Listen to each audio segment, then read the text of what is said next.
Dan the Wheelman here. I've driven the 2021 Mazda 3 Sport GT with all-wheel drive and a turbo. That's the hatchback version. I've driven the 2021 Mazda 3 Sedan GT with turbo and all-wheel drive. That's the sedan version. And now we've got this. This, some would say, is the third member of the Mazda 3 family. This is the 2021 Mazda CX-30 with, you guessed it, turbocharging and all-wheel drive. Shares many bits with the Mazda 3, including the engine, the transmission, and some of the styling, but there's a few obvious differences. The big one is this huge plastic cladding around the fenders and on the rocker panels, which kind of makes the similar treatment done to the Subaru Crosstrek look like Mickey Mouse in comparison. On my particular vehicle, it looks even chunkier because of this rubber, this winter rubber I've got here. I've got higher ride height, no surprise there, because this is the SUV version of the Mazda 3 lineup, you could say, so you want to have more ground clearance. And you've got a slightly higher roof line as well, so there's a little bit more room inside. Plus, I love this polymetal gray, that one you can get on the Mazda 3, and I like the black wheels too. So I'm going to take a drive in what some would say is the black sheep of the Mazda 3 family to see what turbocharging has done for the CX-30 in 2021.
So now I'm in the cockpit of the Mazda Mazda CX-30.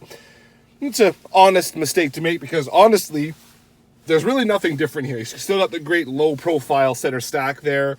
You've got the gauge cluster there, which is quasi-digitized, which I like. Nice low profile central display there.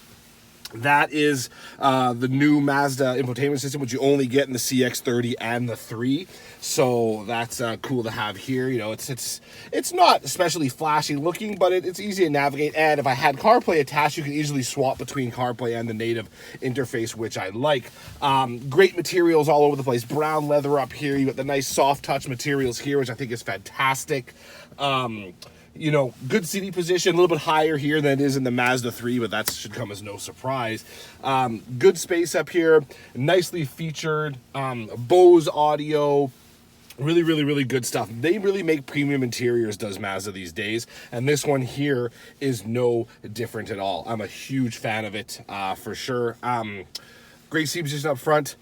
The rear seat of the 3 I found to be quite snug. It'll be interesting to see how the rear seat of the CX-30 compares. So let's go have a look. So I had issues with the back seat in the Mazda 3 Sport and the Mazda 3 Sedan.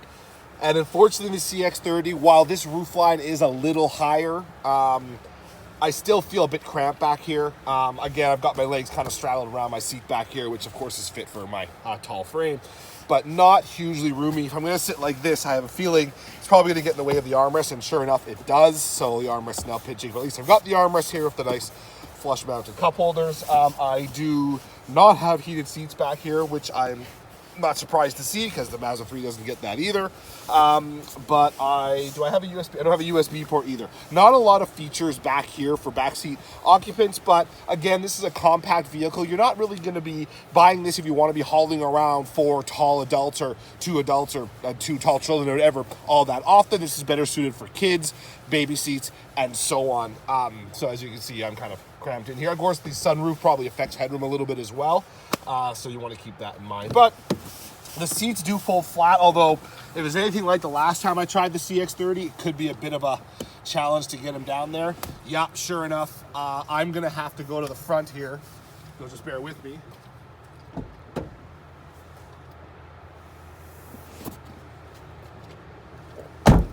And there we go. So I've got to move that seat back forward to get the fold flat seat. So that's kind of what we're dealing with. Again, compact vehicle, compact back seat, can't really get away from it, but at least once you fold it, it's pretty flat. You can fit longer items, no problem. So, since I'm in a Mazda, I'm back in the Hiroshima Carp baseball hat. That's the professional baseball team in the Japanese professional league that plays out of Hiroshima, where Mazda is from, and I believe Mazda owns a part of the Carp, so there you go. So yes, this is the new CX-30 Turbo. It is very much a Mazda 3 on stilts. The power is the same, 250 horsepower and 320 pound-feet of torque if you use premium, 227 horsepower and 310 pound-feet of torque if you use regular. And a quick note about that, while that might raise an eyebrow for someone's like, what, there's all this much of a difference in power between the two gas types? I actually applaud Mazda for being upfront about that. Like, you know what? I'm going to be honest with you, because it's so blurred, that these premium versus non-premium gas, there's so many arguments out there. I've got my feelings on it. My colleagues have different feelings on it of what if one is really worth it to the other. Mazda comes straight out and says it. You know what? If you want a little more power, use this gas. There you go. And I like them for that. I appreciate they're doing that. Take away some of the ambiguity associated with that whole thing. So thank you, Mazda, for that. So that's that. We've got a 6-speed automatic transmission, all-wheel drive.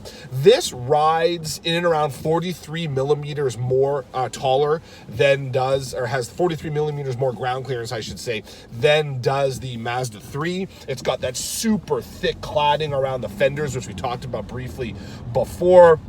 And of course, they've had to change the dampers a little bit to kind of compensate for being a taller car. There's a little more room in the back and the cargo area in the Mazda CX-30 than there is in the CX-3.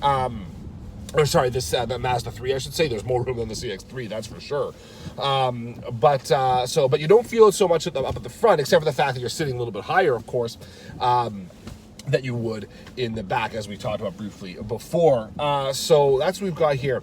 And so you're probably going to get a little more body roll in the CX-30, and I have felt it to be a little more roly-poly than the 3. But again, the Mazda 3 is, especially now in turbo form, that's kind of almost like a performance hatchback, really. It's not a Mazda Speed 3 by any means. I talked at length about that in my video of the Mazda 3 Turbo.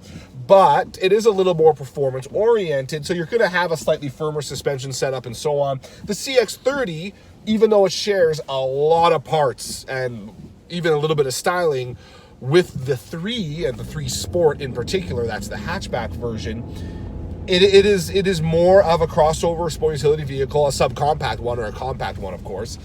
So it doesn't need to have quite the firm ride and need to be completely stuck through the corners as the 3 needs. A little bit softer than the 3, which of course means you're going to have better performance off-road, softer damper settings, less shaking through the cabin when you're on an off-road path. And of course you've got the off-road system as well, which plays around with the brakes a little bit. I believe the traction control system too, to kind of give you better progress on rougher, loose terrain.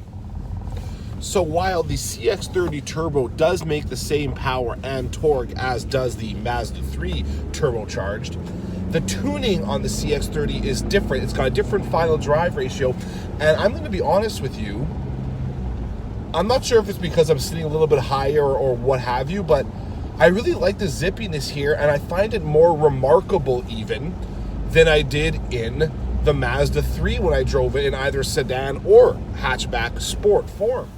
I should disclaim here, though, that while the tuning for the CX-30's 2.5 liter, I guess it is, turbocharged engine is a bit different than it is in the Mazda 3, there's also the chance that when I drove the Mazda 3 Sport, the previous person that drove it might have not filled it up with premium gas, in which case there would be a horsepower deficit here. I'm 99% sure this has been filled up with premium, so I get the full slug of power. So that might be why I'm feeling the difference there. They have tweaked the transmission, but a lot of that tweaking has to do with changing the arrival of torque and so on, because if you're going to be doing some off-roading, you want a slightly different power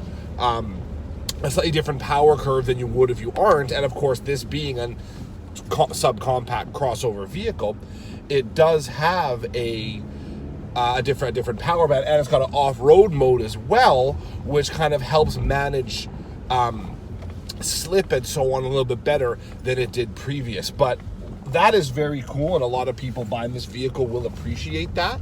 But for me right now, what's really got me kind of jazzed is the way this turbocharged engine has made its way, how it's transitioned to the CX-30 from the Mazda 3. And while we're on the subject of the powertrain, quick note about the transmission. I've got a 6-speed automatic here with paddle shifters.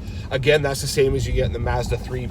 And during the presentation of the CX-30 Turbo that we attended, some of my colleagues asked, well, what about a more gears for the transmission? What about a 7-speed or 8-speed? Or what about even a CVT?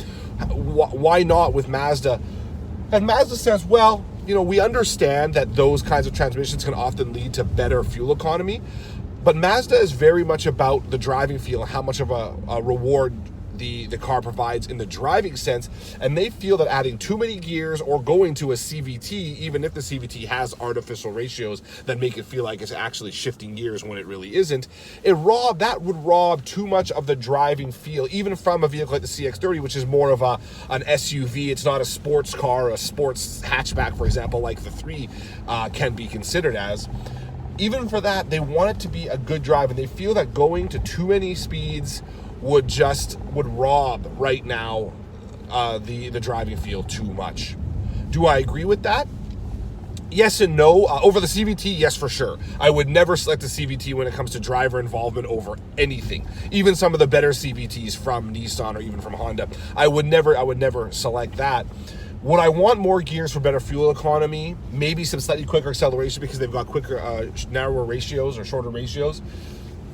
I could see maybe, but this 6-speed transmission is a good one. There's still plenty of get up and go here, and being able to shift it on its own, well, that makes for a more fun drive as well. And to be honest, there's been lots of times, and you know, blame this on my skill or what have you, where with those multi-ratio transmissions, when you're in manual mode, you kind of lose, you don't lose track, but it becomes hard to really find that sweet spot when it comes to shifting your own gears. And I've also driven 7-speed manual transmissions too, and even then you find yourself hunting a little bit more in your mind for the right speed, whereas with a 6-speed I never feel that way. But then of course I've driven way more 6-speed automatics and manuals in my lifetime than I have 7 or 8 speeds and so on. So there's that. But that's not to say this transmission is bad. This transmission is just fine, and it gives you the paddles anyway for some more driver involvement, and I like that. So speaking of those pesky CVT transmissions, those continuously variable automatic transmissions, the Mazda CX-30's biggest competitor in North America has to be the Subaru Crosstrek. Now, I've driven the latest version of that vehicle. You can see the video right here. And while I was impressed with that vehicle's performance, considering it has a CVT automatic, now that I've stepped into the CX-30, it's like, oh yeah, this is just better than that is. It's more responsive. It gives me better at speed acceleration as well. The CVT in the Crosstrek is a very good one, and It's for what it's meant to do, it works really, really well. And then there's also the power factor. It just got a nice big boost in power, which brought it more in line with the CX-30. But now the CX-30 has another boost in power yet again. So for that small window of time, they were closer. But now I've got much more power underneath my right foot here than I do in the Crosstrek. So while those two vehicles are going to be cross-shopped very regularly, I'm sure, I have a feeling that the customer looking at these two, they might be on a bit divergent paths. One might be a fan of quick turbocharged powertrains, and the other one might be more about the off-road characteristics of the vehicle in the case of the Crosstrek. But since it does share a lot of bits with the 3, shares some of the foibles too. I've still got this somewhat annoying sliding / lifting armrest here, which I don't feel as bad here as I did in the 3, but it's still, if you don't have it completely slid forward, it shakes, as you might be able to hear, and as you can see on the clip. And I'm not a huge fan. I find that noise, you gotta slide it forward. I still think, make it simple, let it tilt back, and that's all I ask. Yes, it's cool, you can slide back a bit, you can still reach inside, but I've got my CarPlay cord plugged in here. There's no wireless CarPlay here. And that gets in the way of me getting my hand in there anyway, so what's the point? I'm going to open up the whole bin anyway, so I'd rather that. The doors, again, feel a little on the tinny side that they do in the 3. Not a big deal, but it's something that's one of my bugaboos, I guess, kind of sticks with me when I do it. But otherwise in here, it's very good. I've got the tilt-down mirrors when I activate reverse, which I'm a huge fan of. I think that's a feature that should be on almost every car. I love it. Who wants to ding these nice, glossy black rims I have? Some people think gloss black rims don't look good. I think they look great, especially here with this gray paint job. So nice to have the tilt down mirrors, the nice low profile center console here, as we talked about before.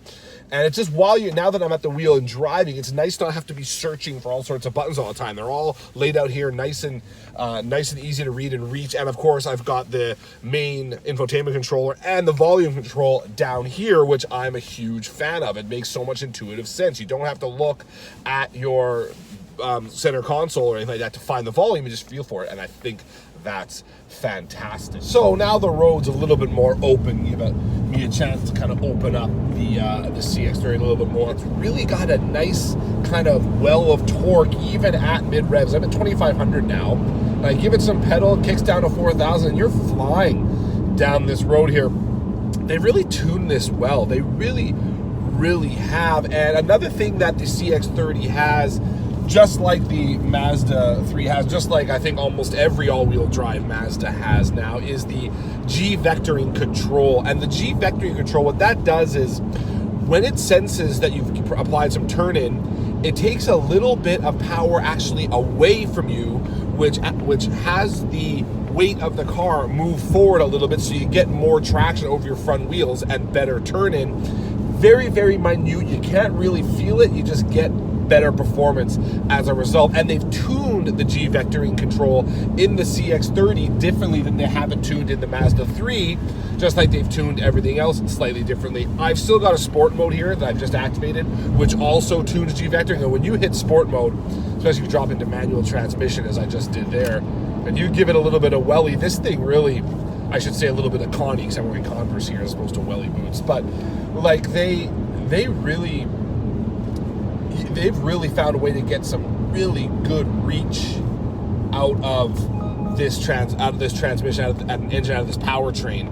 Really, I am a fan of this. I've sampled it in a number of Mazda vehicles before, and I've always really liked it. And the same goes here in the CX-30 as well. This is a cool take on the compact crossover. Like we talked before about the Crosstrek a little bit, there really isn't much else out there that you can compare these two to. You can make an argument for the Mitsubishi Eclipse Cross if you'd like, but these two really are neck and neck. And it's a really cool concept, raising that sport compact body style a little bit off the chassis. Give you a little more off-road ability, but you still get the great seating position and styling, a little bit butchier here, of course, that you'd get from the Mazda 3 Sport hatchback. And I think that's really cool. It's a really, really cool way of doing things. It'd be nice if they offered a manual transmission with a turbo motor, I suppose, but you know, that's going the way of the Edsel these days, the manual transmission, so I can't, you know, bemoan that too much. But out here on the quick, you know, speedy, the highway that I'm on now, this is a very, very capable feeling vehicle. The one thing I did want to mention is the handling out here as the going gets faster. You're still going to get a bit more body roll here than you're going to get in the 3 Sport. It's a higher ride height, it's a taller car. You're going to have a higher center of gravity. Physics are physics. There's only so much you can do to defeat them. So you do feel that a little bit more through here, but it's not really a game breaker. I don't have the impression that I'm in a giant 3-row SUV, for example, or a pickup truck. I can still tell I'm in a very compact package here, just one that has my body moving left and right in my seat a little bit more than I remember it doing in the Mazda 3. And they've done a very good job here with this new CX-30 turbo. They've tuned it just right. It rides just so. It's got good handling, great steering, very responsive. 6-speed automatic transmission does the trick for now. Of course, if you were to take me and put me in a Mazda CX-30 with maybe a 7-speed auto or something, I might have come out with a different story. But as of right now, this is all we have. And if you choose the turbo engine, and so be it. It's doing a fine job here. This is a fun car. It's a fun car. It's practical enough. It's got the slightly more off-road ability. I wouldn't take this rock hopping necessarily, but if you're a backpacker, for example, or if you're an avid camper or outdoors person, then you're gonna want to have a little more rough and tumbleness, and with those big, thick plastic cladding around the wheel wells and on the rocket panels and the higher ride height, you've surely got that with the CX-30. And then when you're back in town, you've got a nice compact package to play with. So, big fan here. The big question is, actually the question is twofold. First of all, would I have the CX-30 over the Subaru Crosstrek? I mean, there's other vehicles in the segment, as I mentioned before, but these two are the ones that are going to be mainly cross-shopped in Canada. They're two somewhat different vehicles, though, having said all that. The Subaru has got a fantastic all-wheel drive system, a more capable one than this.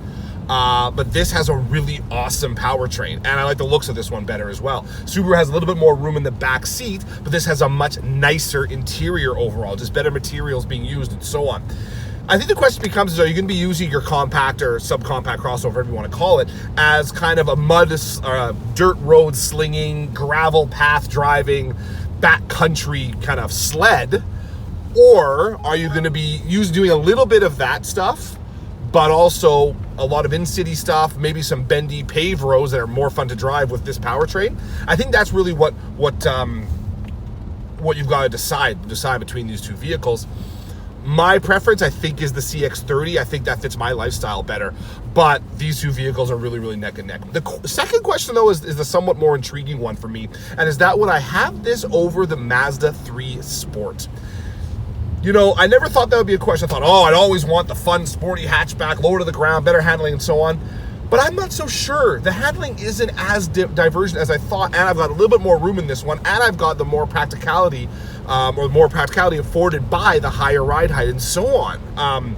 They offered the Mazda 3 GT Turbo with all-wheel drive and a manual transmission, which they don't. That would be a different story for me. They don't offer that here either. So I've basically got the same powertrain between the two, but I've got more practicality here. As much as I love fast hatchbacks, I think I'd go with the fast but also tall hatchback in this case.